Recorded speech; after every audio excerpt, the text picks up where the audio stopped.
বিএনপির ভারপ্রাপ্ত চেয়ারম্যান তারেক রহমানের ঐতিহাসিক স্বদেশ প্রত্যাবর্তনকে ঘিরে রাজধানী ঢাকা এখন উৎসবের নগরী। এই মাহেন্দ্রক্ষণকে স্মরণীয় করে রাখতে এবং প্রিয় নেতাকে বরণ করতে সাতক্ষীরা ২ আসন থেকে ছুটে আসা শত শত নেতাকর্মী নিয়ে ঢাকার ৩০০ ফিট সংলগ্ন নামাপাড়ায় অবস্থান নিয়েছেন ধানের শীষের এমপি প্রার্থী মোহাম্মদ আব্দুর রউফ। মঙ্গলবার ২৩ ডিসেম্বর সরেজমিনে দেখা যায় ৩০০ ফিটের নামাপাড়া এলাকা সাতক্ষীরার নেতাকর্মীদের পদচারণায় মুখরিত হয়ে উঠেছে।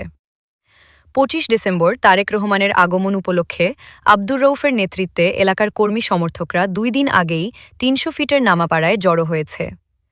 এ সময় নেতাকর্মীদের উদ্দেশ্যে আব্দুর রউফ বলেন, দীর্ঘ প্রতীক্ষার অবসান ঘটিয়ে আমাদের স্বপ্নসারথী দেশনায়ক তারেক রহমান বীরের বেশে মাতৃভূমিতে ফিরছেন। এটি কেবল একজন নেতার ফেরা নয়, এটি বাংলাদেশের গণতন্ত্রের বিজয়। সাতক্ষীরার মাটি ও মানুষ প্রিয় নেতাকে বরণ করে নিতে আজ ঢাকায় এসে জড়ো হয়েছে।